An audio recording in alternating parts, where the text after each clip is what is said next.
everyone. I'm feeling extremely lucky to be able to interview the amazing H.M. Moore today. Heather is the author of The Lost Stone of Sky City, which features a strong, determined female lead on her quest to save her friends and home. I've read it and I love it. It has also been shortlisted for an Aurelius Award. She is currently working on a couple more books too. How awesome is she? You always make us feel so good, Imani. I believe Heather is an inspirational author because she is an author, environmental scientist, mountain climber, and educator. Heather loves to empower kids through knowledge and literacy, and like me, Heather believes that reading books is an important and fun way of learning. Mm-hmm. Heather and I did an interview last year, right before her debut middle grade book was released. I'll post a link to that below for those of you who missed it. Heather, thank you so much for letting me grill you. Oh, thank you. Grill? What? I didn't think it was a grill. I thought it was a pan fry we were having. Grilling.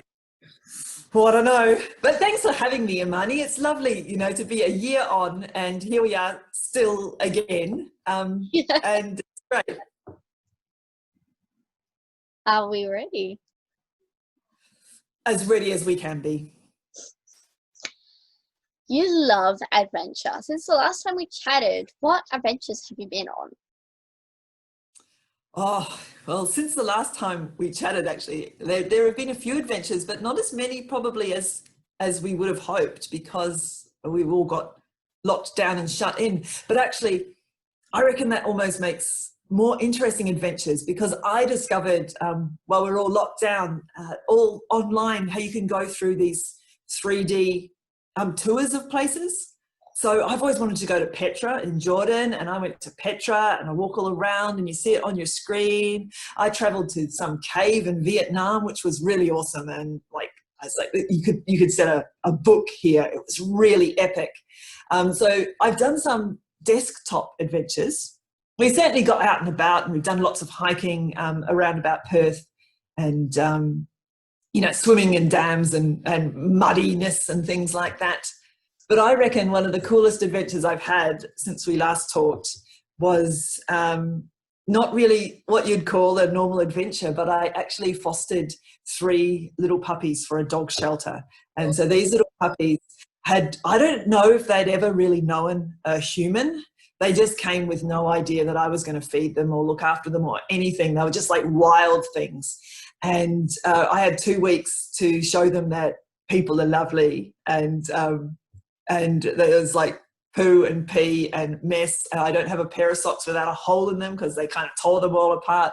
But it was really cool and really rewarding. And at the end of the 2 weeks, I delivered these 3 little puppies back to the shelter and they went home that day with their new families. So I thought that was, there's all different ways to have adventures, and that was a cool adventure for me. Oh, they all sound amazing. I used to foster dogs, and yes. I was worried about a foster fail, where you can't give them back. That's our dog. We couldn't. She's too sweet. We love her so much. So you had a foster fail, did you? Oh. We had a foster fail, but we kept on fostering other dogs at the same time, but then it was too hard. Oh, yeah. So, yeah. But we love her. Last time we spoke, your book had only just been released and you were buzzing. How does it feel to be a year later and now super successful? Oh, they're super successful. So embarrassing. Look, I don't think I'm super successful. Oh, she's vanished. Oh, she's come back. But it's really cool. A year on, and I'm just so humbled that so many people have read my book and they've loved my book and they've contacted me to tell me, that it was great and is there another one coming? And that's, for me, that is the pinnacle of getting published, is that it's not just you and your sister and your mum reading your book. Suddenly, total strangers can read your book and love it. So yeah, that's, and being shortlisted for the award, just amazing. So it's really nice. It's affirming. It means that I can right now and I feel like, yeah, I'm on the right track. You know, this is okay. This is something that that is good for me, and you know, I'm good for it. So yeah, it's good. So, Too many goods.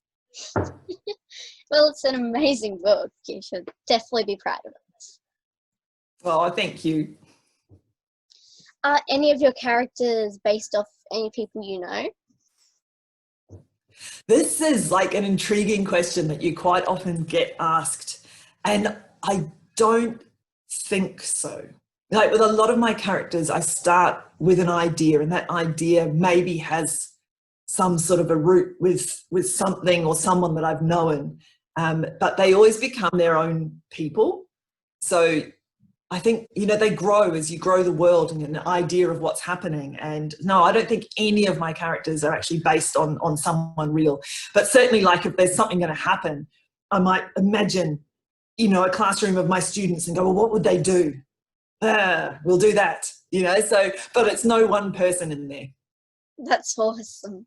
I love that. I loved your book and I loved the characters. Who was the one you related to the most?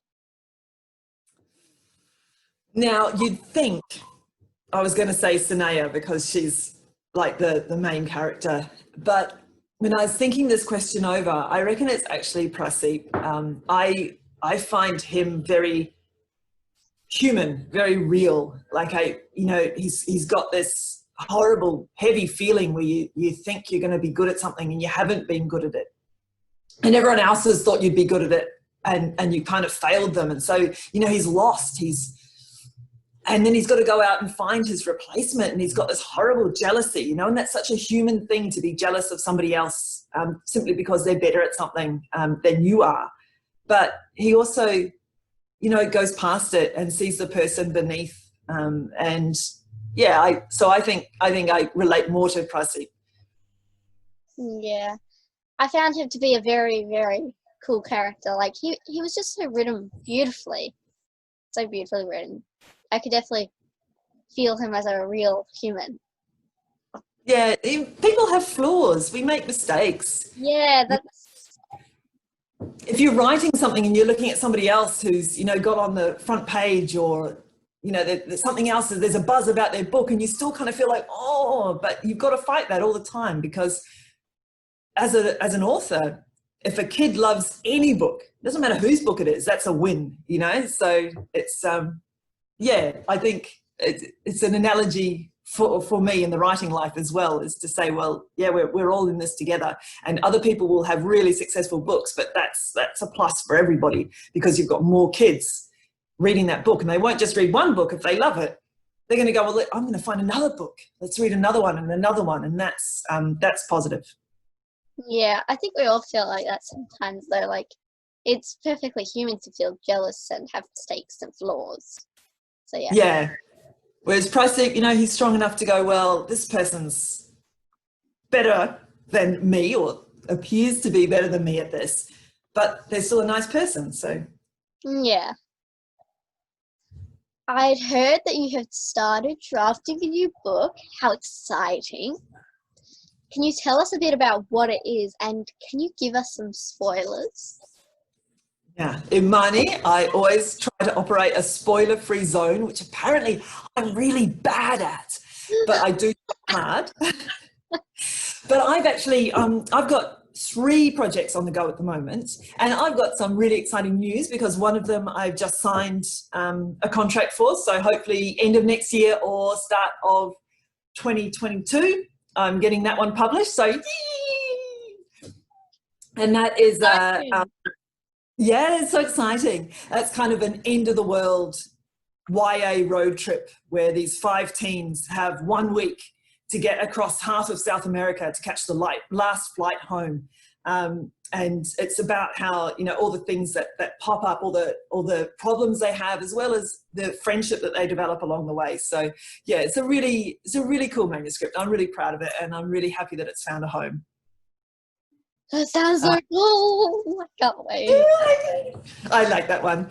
And then I've got 2 others going. So one, both of them are middle grade. one's set on a Mars of the future where like the kids can fly and the whole planet's sort of dying and they've got to band together with the people they've always been told not to trust. And so, yeah, I like that one as well because, again, it's got this friendship. It's got these kids having to figure things out themselves and realise that maybe sometimes, you know, when the adults hate others, that maybe you should look beneath and see what that person is really like inside. Yeah, my third book is my first attempt at a really cool thing, which is called, because you know you get steampunk, you can get a thing called solar punk, where it's looking at the future, but not as this, you know, dead, worrisome place where, you know, we've had climate change impacts, but more as this future where we've done the right thing and we've made the technologies and we've made the changes, and to imagine like how a city would work if it was livable and green and growing food and electric was really cool. So I made this awesome like zoo of the future, and this class has to go and do this overnight stay at the zoo. And of course, everything goes wrong and they have to save the day. Oh, So I've got 3 things going at the moment. oh, I can't wait to read them all. They sound amazing. You could be my beta reader Yeah. if you wanted to. Ooh, she says, yes, please. When you are a super rich and famous author, what is something completely frivolous that you just want to blow some money on? This is a really difficult question for me because I don't kind of spend money on frivolous things, you know, because me with I've just got this passion for the environment and for this beautiful world that we live in. And if I had lots of money to just like throw away, I'd probably, you know, purchase a predator-free fence for a wildlife reserve or something rather than being frivolous. But if I had to be frivolous, I reckon I'd go to Japan, Disneyland, Tokyo. I've been there once before when I was younger, and I love Disneyland. They make me a kid again.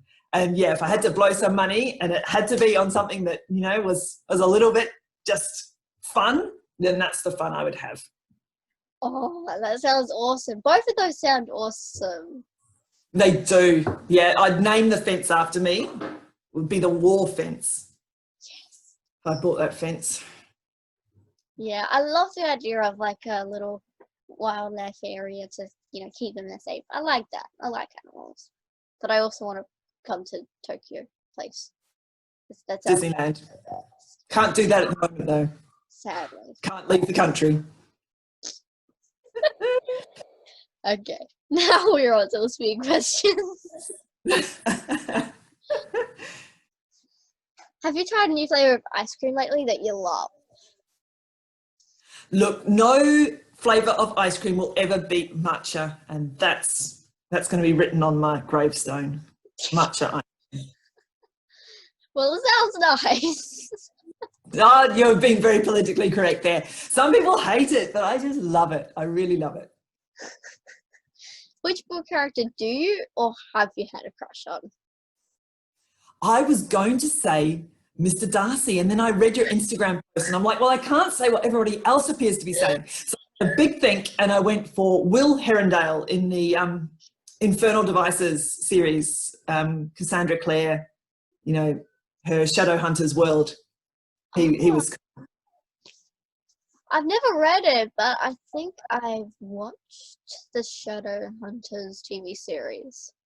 I think because they had one that was set in modern day New York, and that one's fun, but this one was set in historical London, and I really like that combination of like a historical world as well as this fantasy world in there as well. That's awesome. What was your worst subject in school? IT.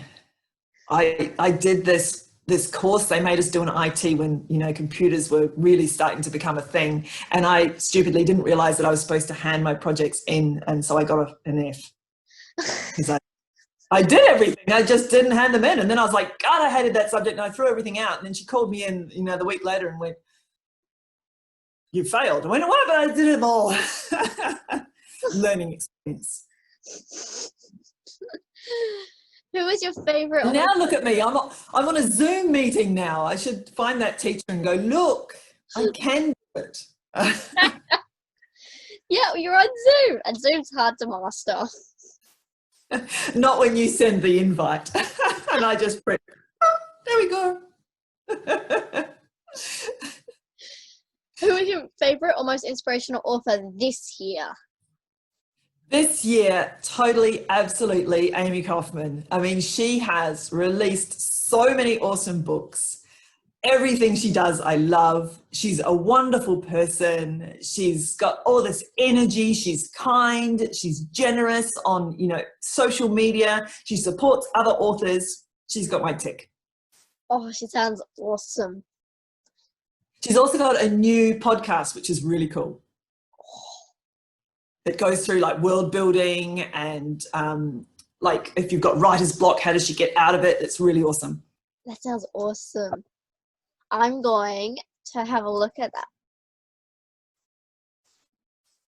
Would you prefer to be isolated on an island or in a forest?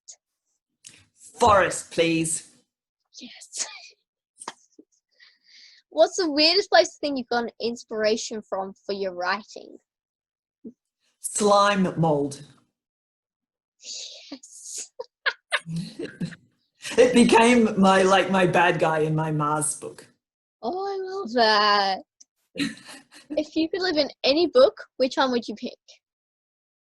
I would pick Nevermore, and I want to live in that hotel and I want to see what it makes my room into.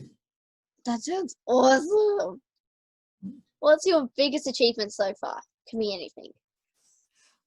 Writing wise, it's got to be getting shortlisted for the Aurealis. It's just like all the other authors that I was alongside. It's just amazing. Yeah, it's an amazing achievement. Do you have any advice to share with young writers? Write what you love to read. Write what makes you happy. Because I think if someone's trying to force themselves to write something that they think they should be writing, it's not as much fun to read as something that someone's had fun writing. Yeah, brilliant advice. Thank you so much for letting me grill you. Hey, thank you for grilling me. Make sure to check out Heather on her social media and buy the book. Is it back to front? It totally is. See, that's why I failed IT. Back to front.